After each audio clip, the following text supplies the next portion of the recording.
Le, le cœur d'une femme, le cœur d'une femme, c'est comme une lanterne.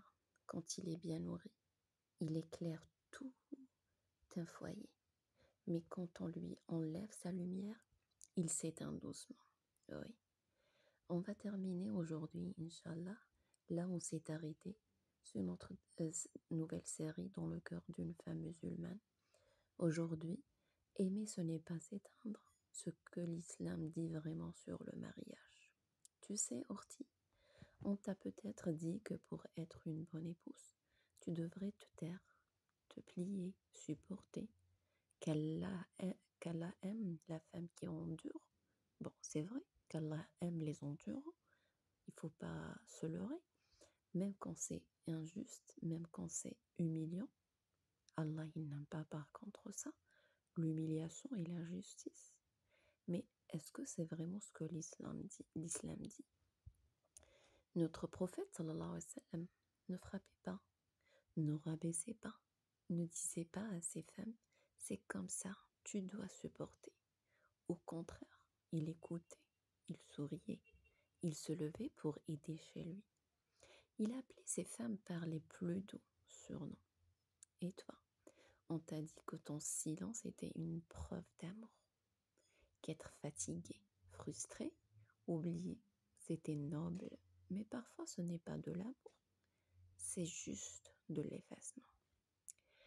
Aimer en islam, ce n'est pas s'éteindre, ce n'est pas perdre ta foi, ta santé, ton identité, ce n'est pas accepter l'inacceptable, non, sous prétexte de sabr, non pas du tout.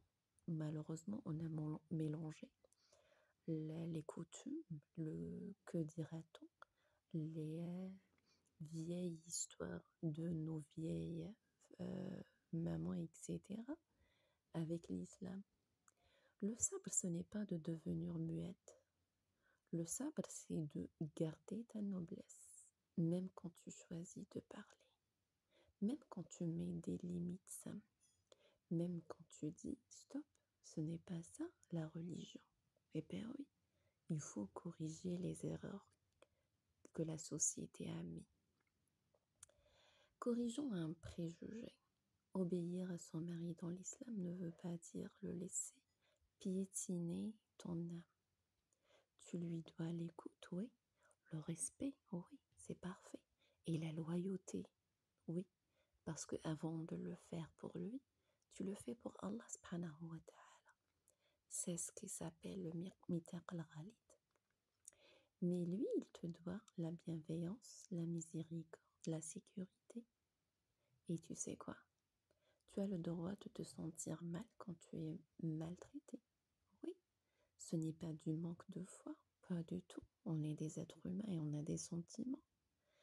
C'est de l'instinct et c'est sain. Donc, Horty, à toutes les femmes qui pensent que la piété, c'est de s'écraser, ta piété ne se mesure pas à ton silence face à l'injustice, mais à ton courage de rester aligné avec ce que Allah aime. C'est ça en fait.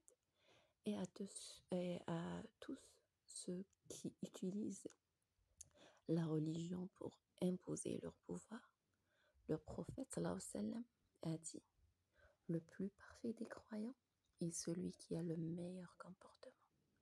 Et les meilleurs d'entre vous sont les meilleurs envers leurs femmes. Rapporté par Tirmidhi.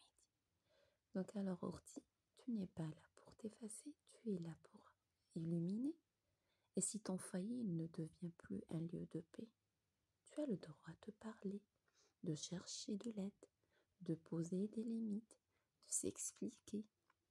L'islam ne veut pas ta destruction, pas du tout. L'islam, il est là, il a donné une valeur à la femme.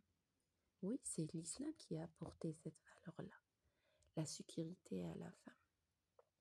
Allah ne te demande jamais de sacrifier ton équilibre pour satisfaire qui que ce soit.